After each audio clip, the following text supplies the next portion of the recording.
এই বিচারে আইনি কাঠামোয় আমরা সর্বোচ্চ শাস্তি চাইব। হিটলারের গোয়েবেলস যদি বেঁচে থাকতেন আজ, হয়তো ভাবতেন মিথ্যা কথা শেখার জন্য, মিথ্যা কথা বলার জন্য, মিথ্যা সংস্কৃতি চালু করার জন্য পিএইচডি করার প্রয়োজন। সেই পিএইচডি করতে হয়তো উনি এই স্বৈরাচারের কাছে আসতেন।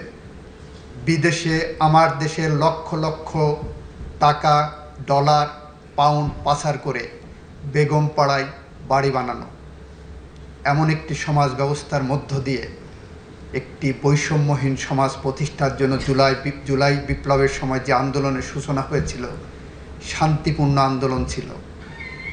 দাবি উঠেছিল, আমরা চাই এ সমাজ বৈষম্যহীন হোক। দাবি উঠেছিল, এ সমাজ ন্যায় বিচার প্রতিষ্ঠা হোক। দাবি উঠেছিল, এই সমাজে মানুষের অধিকার প্রতিষ্ঠা হোক। দাবি উঠেছিল, এই সমাজে গণতন্ত্র প্রতিষ্ঠিত হোক। সমস্ত দাবিকে কণ্ঠরুদ্ধ করার জন্য যে নির্মমভাবে হত্যাযজ্ঞ চালানো হয়েছে, আমার দেশে 30,000-এর মতো মানুষ এখনো পঙ্গুত্ব বরণ করছে। 36 দিনে তাদেরকে গুলি করে পঙ্গু করা হয়েছে।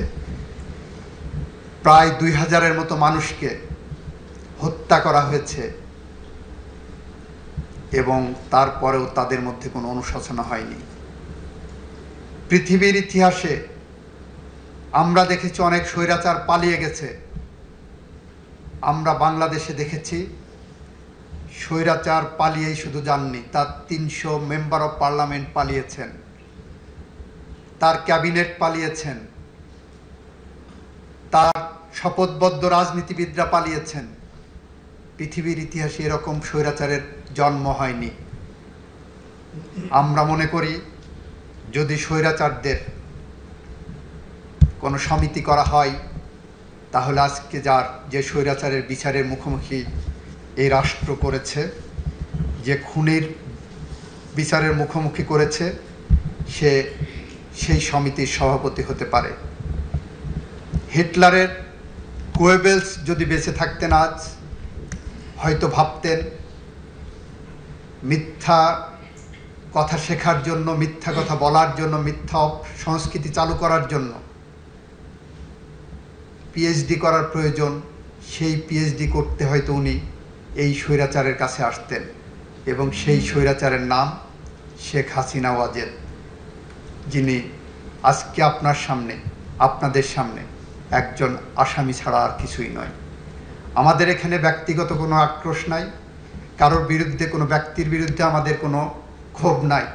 আমরা অপরাধের বিচারের জন্য আপনাদের কাছে এসেছি এবং ঘটনাক্রমে সে অপরাধের সাথে যারা সম্পৃক্ত তারা ব্যক্তি, হয়তো আসবে অপরাধের সাথে সম্পৃক্ত কোনো রাজনৈতিক দলও আসতে পারে ভবিষ্যতে, আমরা জানি না। কিন্তু আমরা এতটুকু বলতে চাই, আমরা ন্যায় বিচার চাই, বাংলাদেশের মানুষের স্বপ্নের বিচার চাই, বাংলাদেশের মানুষের স্বপ্নের বাংলাদেশ চাই। যে বাংলাদেশ যদি আমরা গড়তে ব্যর্থ হই, তাহলে কবি হেলাল হাফিজের ভাষায় আমরা উত্তর পুরুষের ভীরু কাপুরুষের উপমা হয়ে থাকব। আমরা এই প্রজন্ম সেটা চাই না। আমরা চাই না বলেই আবু সাইদ মুগ্ধের রক্তের শপথ নিয়ে আমরা আপনাদের সামনে এসেছি। আমরা বলতে এসেছি, আবু সাইদরা যে রক্ত দিয়ে গেছে, যে বাংলাদেশ গড়ার প্রত্যয় দিয়ে গেছে, যে মশাল আমাদের হাতে দিয়ে গেছে, আমরা আমাদের জীবনের শেষ রক্তবিন্দু দিয়ে হলেও সেই মশালকে প্রজ্বলন রাখব। ন্যায় বিচার প্রতিষ্ঠার পথ সুগম করব। সেই প্রতিষ্ঠায়, ন্যায় বিচারে আইনি কাঠামোয় আমরা সর্বোচ্চ শাস্তি চাইব। সেই শাস্তির প্রক্রিয়ায় আমরা হয়তো অলিভার ক্রমওয়েলের মতো ওরকম নির্মম নিষ্ঠুরভাবে ফাঁসি দেওয়ার পরেও 20 বছর শহরের মাঝখানে কোনো অপরাধীর মস্তিষ্ক রাখার ওই নির্মমতায় যেতে চাই না। আমরা আইনি প্রক্রিয়ার মধ্য দিয়েই এই বিচার শেষ করতে চাই।